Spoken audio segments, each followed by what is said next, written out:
রেলের হালচাল জানাতে Kamalapur rail station থেকে যোগ দিচ্ছেন সহকর্মী আশিক মাহমুদ। আশিক, ট্রেন কি শিডিউল অনুযায়ী ছেড়ে যাচ্ছে? কেমন হচ্ছে এই যাত্রা?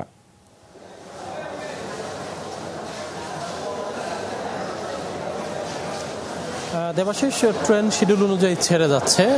কিছু কিছু ট্রেন আধা ঘন্টা বা ২০ মিনিট বিলম্বে ছেড়েছে, তাছাড়া তেমন কোনো শিডিউল বিপর্যয়ের খবর নেই। সবগুলো ট্রেনই যথাসময়ে ছেড়ে গেছে এখন পর্যন্ত আমরা দেখেছি, এবং কমলাপুর রেলওয়ে কর্তৃপক্ষ জানিয়েছে বাকি যে ট্রেনগুলো আছে সন্ধ্যার পরে সেই ট্রেনগুলো যথাসময়ে ছেড়ে যাবে। সিলন ফ্যামিলি ব্লেন্ডের কড়ালিকার আর সতেজ সাদের পারফেক্ট ব্লেন্ডে স্বপ্নেরা মিলুক টানা।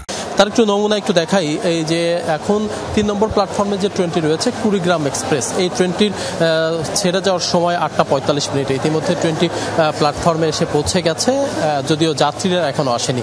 যাত্রীরা আসবে এবং যাত্রীরা আসছে প্রতিটি ট্রেনের জন্য। নির্বিঘ্নে তারা ট্রেনে উঠছেন এবং ঘরমুখী যারা মানুষ, যারা প্রিয়জনের টানে বাড়িতে যাচ্ছেন, পরিবার পরিজনের টানে ঈদের আনন্দ ভাগাভাগি করতে বাড়িতে যাচ্ছেন, তারা কিন্তু এই ট্রেনে এভাবে করেই নির্বিঘ্নে যাতায়াত করছে এবং কোনো ধরনের ভোগান্তির চিত্র খুব একটা চোখে পড়েনি কমলাপুরে। ধারণা করা হয়েছিল ঈদের আর মাত্র ২ দিন বাকি, আর আজ শুক্রবার বিকালে হয়তো খুব বেশি চাপ হবে, যাত্রীদের খুব উপচে পড়া ভিড় হবে। সেই চিত্রটি কিন্তু নেই। ওই অর্থে আমরা যাত্রীদের উপচে পড়া ভিড় দেখতে পাচ্ছি না। যাত্রীরা নির্বিঘ্নে আসছে এবং পরিবার পরিজনের সাথে ঈদের আনন্দ ভাগাভাগি করতে বাড়ির পানে ছুটেছে। সব মিলিয়ে বলা চলে যে 64টা ট্রেন রাখা হয়েছিল, সবগুলি ট্রেনই যথাসময়ে ছেড়ে গেছে। বাকি যে ট্রেনগুলো আছে ধারণা করা হচ্ছে কোনো ধরনের দুর্ঘটনা না ঘটলে খুব স্বাচ্ছন্দ্যে নির্বিঘ্নে মানুষ কিন্তু পরিবার পরিজনের কাছে যেতে পারবে। দেবাশিস, ধন্যবাদ আশিক যুক্ত হবার জন্য। এবারে চন্দ্রা থেকে সড়ক পথের খবর জানাতে যোগ দিচ্ছেন হোসাইন আলী বাবু। বাবু, সকাল থেকেই তো চন্দ্রা সহ ঢাকা টাঙ্গাইল মহাসড়কে যানবাহনের বেশ চাপ ছিল, এখন কি অবস্থা?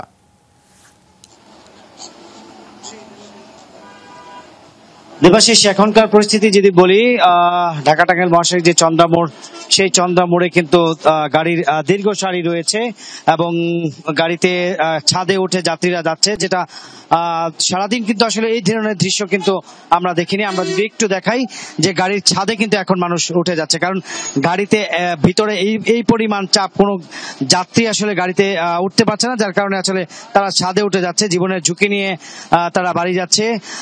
এই সারির কথা যদি বলি আসি, প্রায় ৩ থেকে ৪ কিলোমিটার এই সারি রয়েছে ফ্লাইওভারের নিচে এবং ওপরে, দুনো পাশেই আসলে এই দীর্ঘ সারি রয়েছে।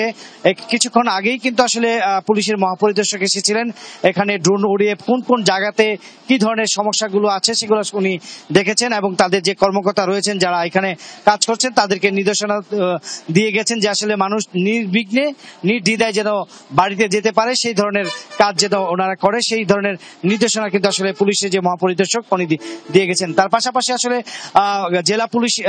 জেলা পুলিশ এবং হাই পুলিশ এবং জেলা প্রশাসক কার্যালয় থেকে কয়েকটি টিম কিন্তু আসলে এখানে কাজ করছে। যেটা অভিযোগ ছিল যে বাড়তি ভাড়া, সেই ভাড়ার যে বিষয়টি সেটি হচ্ছে যে আসলে মোবাইল কোডের মাধ্যমে আসলে কয়েকজনকে সাজা দিয়েছে এবং অনেকগুলো গাড়ি ডাম্পিং করা হয়েছে। সেদিকে বাড়তি ভাড়া এখন আর কেউ অভিযোগ করছে না। পরবর্তীতে আসলে আবার যদি বাড়তি ভাড়ার কেউ অভিযোগ করে, প্রশাসন সে বিষয়ে ব্যবস্থা নেবে। দেবাশিস, ধন্যবাদ বাবু যুক্ত হবার জন্য।